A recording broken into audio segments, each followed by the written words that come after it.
बिस्मिल्लाहिर्रहमानिर्रहीम। Welcome to my YouTube channel. Dear students, हम mathematics class 9 new syllabus 2025 study कर रहे हैं और आज हम इसकी एक्सरसाइज 3.3 स्टार्ट करने लगे हैं।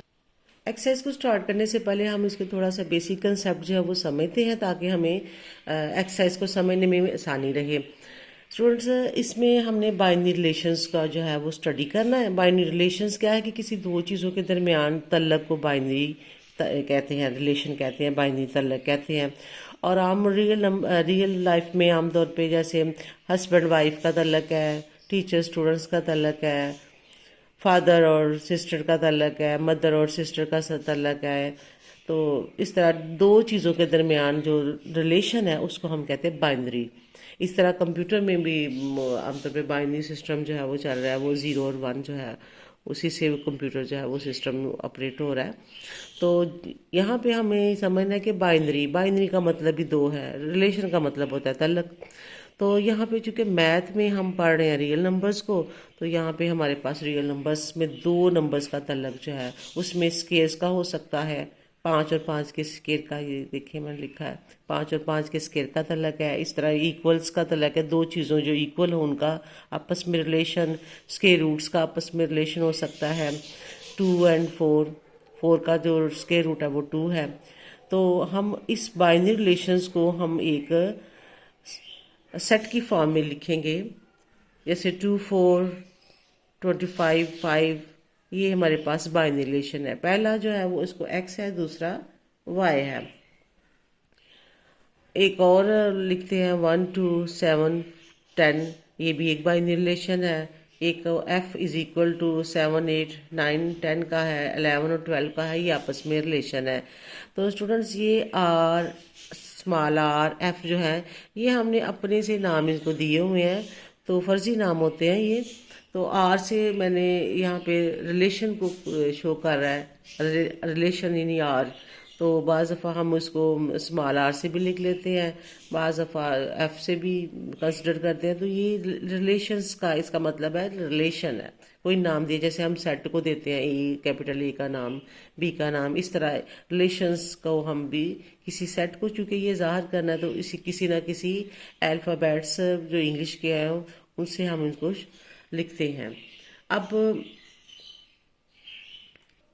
बाइनरी रिलेशन में जो सबसे इम्पोर्टेंट चीज़ है वो है कार्टेशियन प्रोडक्ट। कार्टेशियन प्रोडक्ट है दो सेटों को आपस में क्रॉस की फॉर्म में लिखना, ए क्रॉस बी यानी मल्टीप्लिकेशन फॉर्म में।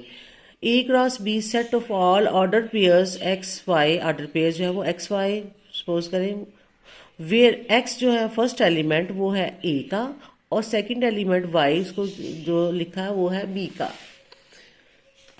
ए क्रॉस बी के तमाम वाली जो कार्टेशियन प्रोडक्ट है उसको x y such that x belong to A and y belong to B, यानी कि ए क्रॉस बी के जितने भी एलिमेंट्स आते हैं उनको हम कहेंगे कार्टेशियन ये प्रोडक्ट है। जहाँ से जिसमें से आर स्मॉल आर जी में लिखा हुआ है, R any subset of A cross B, कोई भी ए क्रॉस बी का जो एनी सबसेट होगा कोई भी एक, उसको हम कहेंगे कि ये बाइनरी रिलेशन है या सिर्फ रिलेशन है। इसको हम एक मिसाल के से समझते हैं। फॉर एग्जांपल हमारे पास सेट ए है, उसमें एलिमेंट है 1 2, सेट बी में एलिमेंट है ए और बी। अब इसका कार्टेशियन प्रोडक्ट जो है वो ए क्रॉस बी, इसको हम ए क्रॉस बी पढ़ेंगे, सेट ए और सेट बी। इसका कार्टेशियन प्रोडक्ट लेते हैं, वो है 1 का ए के साथ, 1 का बी के साथ, फिर 2 का ए के साथ, 2 का बी के साथ। ये कार्टेशियन प्रोडक्ट है। अब स्टूडेंट्स, इसके कार्टेशियन प्रोडक्ट्स के जब हम सबसेट लेते हैं, इसके हमने सबसेट लें तो हम उसको कहते हैं कि ये रिलेशन है। अब कार्टेशियन प्रोडक्ट्स के लेने के बाद इसके जो सबसेट हैं, अब इसके सबसेट जो हमने लिए हैं वो 1 2 3 4 एलिमेंट्स हैं, तो 2 की पावर 4 इक्वल टू 16। तो 16 इसके ऑल पॉसिबल सबसेट बनने हैं। तो ये मैंने बनाए हैं 1 2 3 4 5 6 7 8 9 10 11 12 13 14 15 और 16। ये 16 ऑल पॉसिबल सबसेट है। अब ये जो पेयर्स की सूरत में सबसेट बने हुए हैं इसको हम कहते हैं कि ये रिलेशंस हैं। इस A to B, A cross B, ये रिलेशंस है। अब इनमें से जो पेपर में आपको आना है तो इनमें से कोई एक रिलेशन दिया होगा और कहा जाएगा, आपसे पूछेंगे कि क्या ये इसका डोमेन और रेंज फाइंड करें।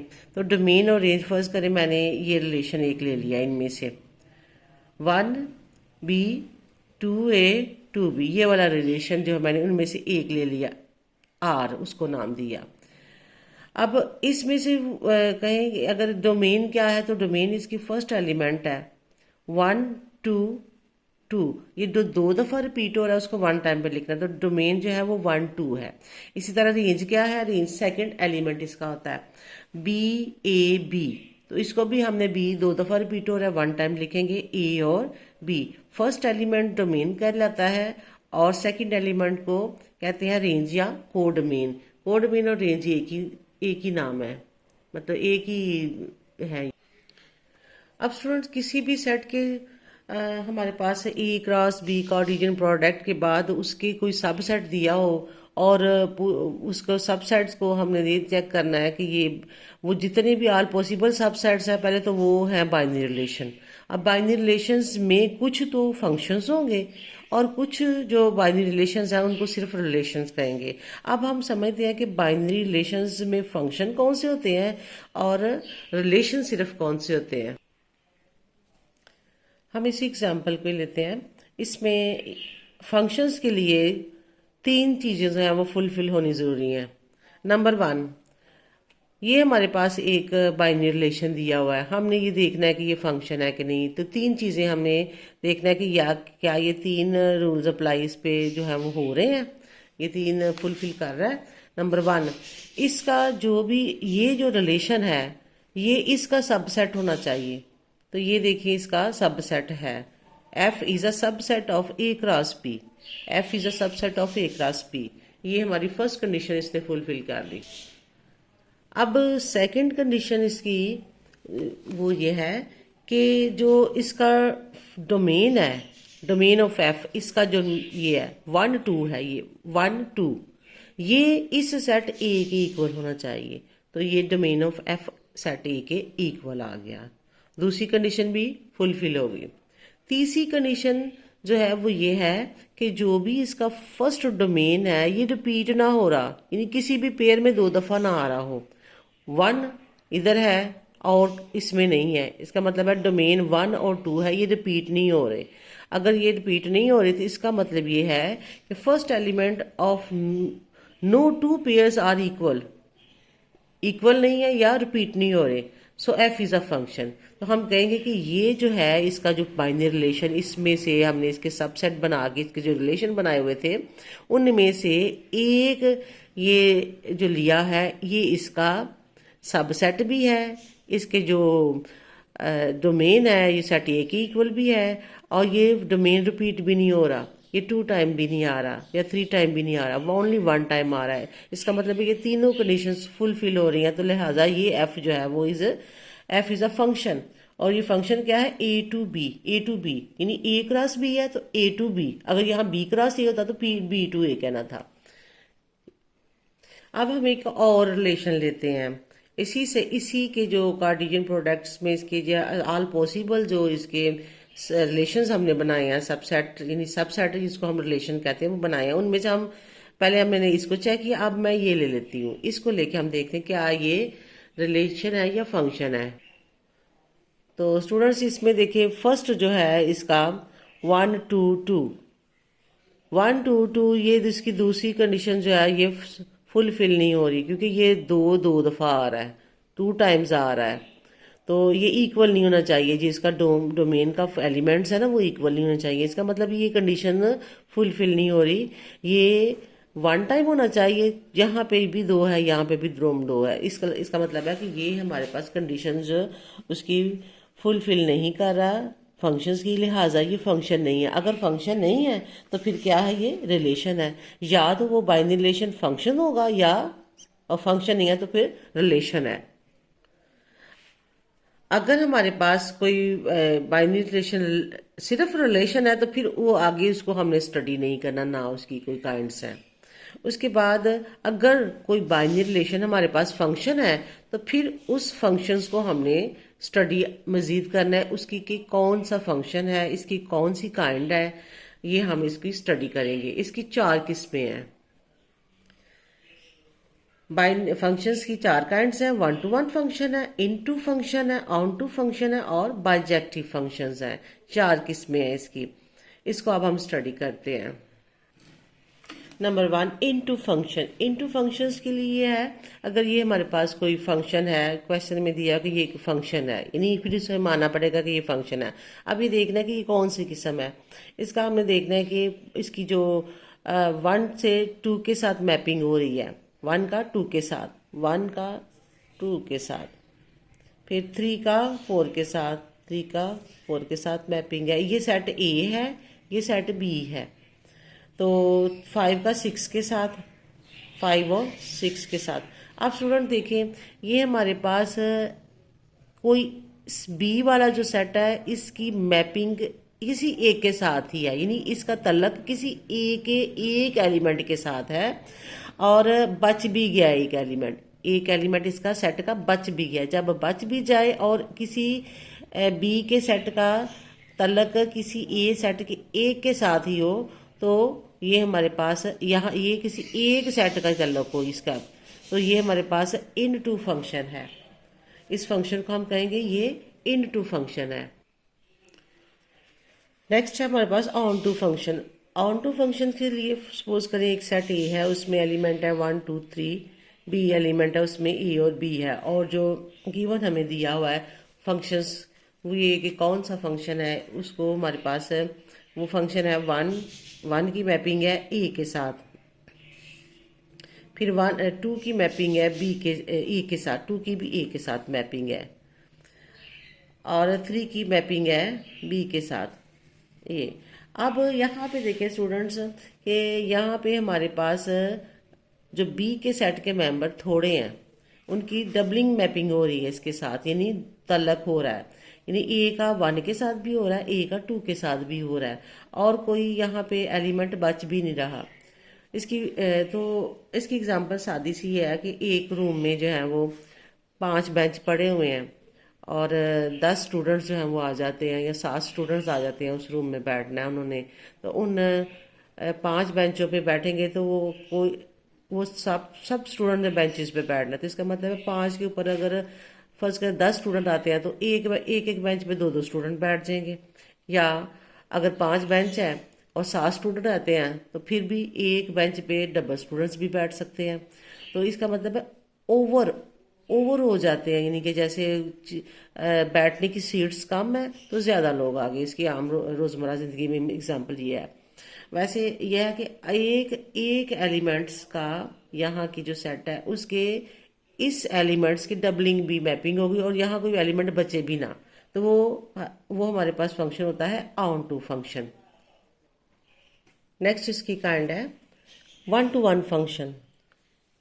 अब 1 to 1 फंक्शंस जो है उसको समझने के लिए ये हमारे पास एक फंक्शन है, ये हमारे पास 1 to 1 फंक्शन है कि 1 का बी के साथ रिलेशन है, 1 का बी के साथ, फिर 2 का ए के साथ, फिर 3 का सी के साथ। यहाँ पे हमारे पास एक इसके एलिमेंट्स है, उसके साथ किसी का डबल जो है वो रिलेशन नहीं हो रहा, डबल मैपिंग नहीं हो रही इसलिए, और यहाँ पे कोई बच भी नहीं रहा एलिमेंट। अगर तो बच जाता तो फिर ये हमारे पास 1 to 1 नहीं था, फिर ये हमारे पास फंक्शन जो था वो इनटू फंक्शन था। लेकिन चूंकि यहाँ पे बचना नहीं चाहिए, ना बचे और एक की मैपिंग एक के साथ ही हो, तो ये हमारे पास 1 to 1 फंक्शन होता है। यहाँ पे ये हम ले लेते हैं कि ये जो डी है, डी यहाँ पे 1 to 1 में एक बच भी सकता है, यानी 1 की मैपिंग 1 के साथ हो और डबल ना हो इसकी, और यहाँ पे एक एलिमेंट बचे 1 to 1। अगर ना बचे तो फिर वो दूसरा काइंड में चला जाता है, वो बाइजेक्टिव फंक्शन हो जाता है। तो यहाँ पे 4 है बाइजेक्टिव फंक्शन।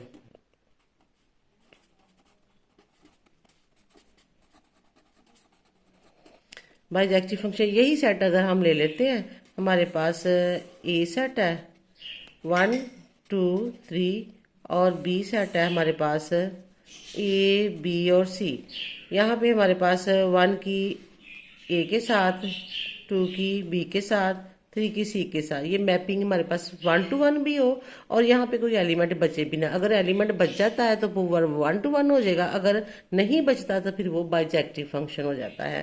तो इसको हम लिखेंगे 1 फंक्शन है हमारे पास, 1 की मैपिंग ए के साथ है, फिर 2 की मैपिंग बी के साथ है, फिर 3 की मैपिंग सी के साथ है, यानी 3 का अलग सी के साथ है। तो ये फंक्शन हमारे पास आ जाता है बाइजेक्टिव फंक्शन। एक्सरसाइज 3.3 का क्वेश्चन नंबर 1 है कि ये सेट में ए दिया हुआ है, तो कहेगा find the following relation in A, state the domain and range of the each of the relation. ये हमें 4 इसके जो पार्ट्स दिए हुए हैं, इनको हमने एक रिलेशन फाइंड करना है इसके मुताबिक और उसमें डोमेन और रेंज बतानी है। तो नंबर 1 हम इसका जो है उसको सोल्यूशन लेते हैं, इसका स्टार्ट करते हैं कि सबसे पहले तो हमने इसका सेट हमें ये दिया हुआ है, दूसरा सेट नहीं दिया हुआ है। अब रिलेशन तो दो चीज़ों के दरमियान होता है, इसलिए हमने जो रिलेशन है वो ए टू ए लेना है, ए क्रॉस ए। तो ए क्रॉस ए जो सेट बी है वो भी ए ही होगा। तो सॉल्यूशन सबसे पहले तो हम इसका ए क्रॉस ए फाइंड करते हैं। ए क्रॉस ए सेट हमारे पास है 1 2 3 4। इसका क्रॉस फिर ए के सेट के साथ लेना है क्योंकि दूसरा सेट हमें नहीं दिया हुआ। 1 2 3 4 इनका अब हम क्रॉस लेते हैं।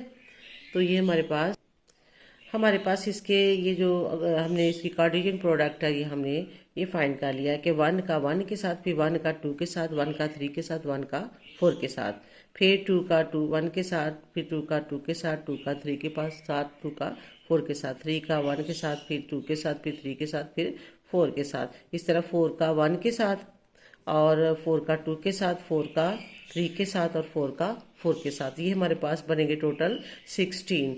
इस तरह हमने इसको चेक भी कर लेना कि 2 की पावर ये हमारे पास मल्टीप्लिकेशंस में आ जाएगा। इसके भी 4 है, इसके मल्टीप्लाई करके जो पेयर हमारे पास बनेंगे वो 2 की पावर 4। तो 2 की पावर 4 ये हमारे पास 16 बनेंगे। अब स्टूडेंट्स हमने इसकी फर्स्ट कंडीशंस को सोल्व करना है, उसके मुताबिक हमने इसका बाइनरी रिलेशन लेना है। तो ये हमारे पास फर्स्ट है एक्स रिलेशन लेना है, x y such that y is equal to x, के पहला एलिमेंट और दूसरा एलिमेंट जिस दोनों बराबर हों। अब देखें एक तो ये हमारे पास आ गया फर्स्ट एलिमेंट, सेकंड एलिमेंट, फिर ये हमारे पास यानी एक्स और वाई, पहला एक्स होता है दूसरा वाई। नेक्स्ट हमारे पास ये इक्वल है, फिर हमारे पास ये इक्वल है। तो ये वाले मेंबर्स जो है ना इनका हमने एक रिलेशन ले लेना है। ये इसको हम एक सेट की फॉर्म में लिख देंगे। तो ये हमारे पास है बाइनरी रिलेशन, इसके मुताबिक फर्स्ट करना जो इसका पार्ट है उसके मुताबिक। अब इसमें वो कह रहा है कि आप इसकी डोमेन और रेंज भी लिखें। तो डोमेन जो है वो इसका फर्स्ट एलिमेंट होता है 1 2 3 4। तो ये हमारे पास आ जाएगा 1 2 3 4। फिर वो रेंज फाइंड करना है, तो रेंज इसका सेकंड एलिमेंट होता है। तो रेंज हमारे पास आ जाएगा वो भी 1 2 3 और 4। ये हमारा पार्ट मुकम्मल हुआ। पार्ट 2 देखते हैं कि पार्ट 2 में है कि एक्स और वाई इन दोनों को हम प्लस करें तो ये हमारे पास 5 आ। वो रिलेशन हमने इनमें से लेना है कि जिनमें से एक्स और वाई के मेंबर्स को प्लस करें तो 5 आ जाए।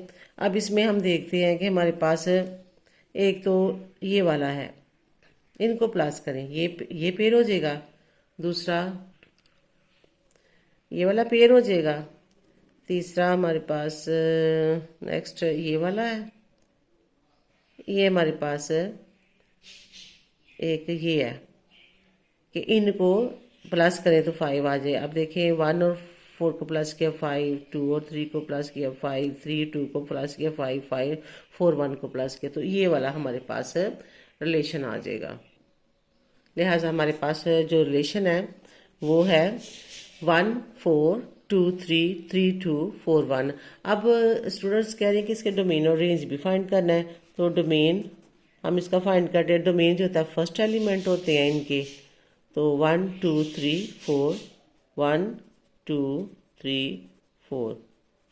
रेंज रेंज इसका सेकंड एलिमेंट होता है 4 3 2 1, तो इसको भी हम तरतीब में लिख देते हैं 1 2 3 और 4। तो ये हमारे पास डोमेन और रेंज आ गया। नेक्स्ट पार्ट इसका देखते हैं। पार्ट 3 में है कि x और y की वैल्यू, यानी x पहला जो उसका पेयर है, पेयर का जो पहला डिजिट है वो x है, दूसरा y, दोनों को प्लस करें तो हमारे पास जो आंसर आए वो 5 से कम हो। अब इनमें से हमारे पास जो 5 से कम है, एक इनको प्लस करें तो 5 से कम आंसर आता है। 1 और 3 को प्लस करें, फिर 2 और 1 को प्लस करें, 2 और 2 को, 3 और 1 को, 1 और 1 को भी। इस तरह वो तमाम जो हैं, जो इनको प्लस करें पेयर को, तो 5 से कम आंसर आए वो हमने ले लेने हैं। वो हमारे पास ये वाला जो है वो रिलेशन आ जाता है 1 1 1 2 1 3 2 1 2 2 3 1, क्योंकि इन सबको प्लस करें, 1 2 को प्लस करें तो 5 से कम आंसर आएगा। तो वो तमाम हमने वो पेयर ले लेने हैं। अब इनका डोमेन और रेंज फाइंड करना है, तो डोमेन फर्स्ट का होता है 1 1 1 2 2 3, तो 1 2 और 3 1 टाइम लिखेंगे इनको। रेंज जो है वो सेकंड वाला होता है 1 2 3 1 2 1, तो 1 2 3, ये हमारे पास रेंज आ जाएगी। पार्ट नंबर 4 जो है उसमें है कि x और y फर्स्ट और सेकंड एलिमेंट को हम अगर प्लस करते हैं तो वो 5 से बड़ा आंसर आता है। तो इनमें से हमने वो ले लेने हैं जो 5 से बड़ा आंसर आए, यानी 5 से बड़ा 6 7 या 8 समथिंग। तो ये देखिए हमारे पास आ जाएगा 2 और 4 इनको प्लस करें 6 आ जाएगा। इसी तरह 3 और 3 को प्लस करेंगे तो 6 आ जाएगा। 3 7 4 7 और 4 2 6 4 3 7, ये वाले हम ले लेंगे। ये हमने उसको एक सेट की फॉर्म में लिख लिया। अब इसका डोमेन और रेंज, डोमेन फर्स्ट एलिमेंट है 2 3 3 4 4 4, तो ये आ जाएगा 2 3 और 4। रेंज सेकंड वाला है 4 3 4 2 4, तो ये भी आ जाएगा 2 3 और 4। तो ये क्वेश्चन जो पार्ट है हमारा, पार्ट नंबर 4 मुकम्मल हुआ। तो इस एक्सरसाइज 3.3 का क्वेश्चन नंबर 1 जो है हमारा कंप्लीट हो गया।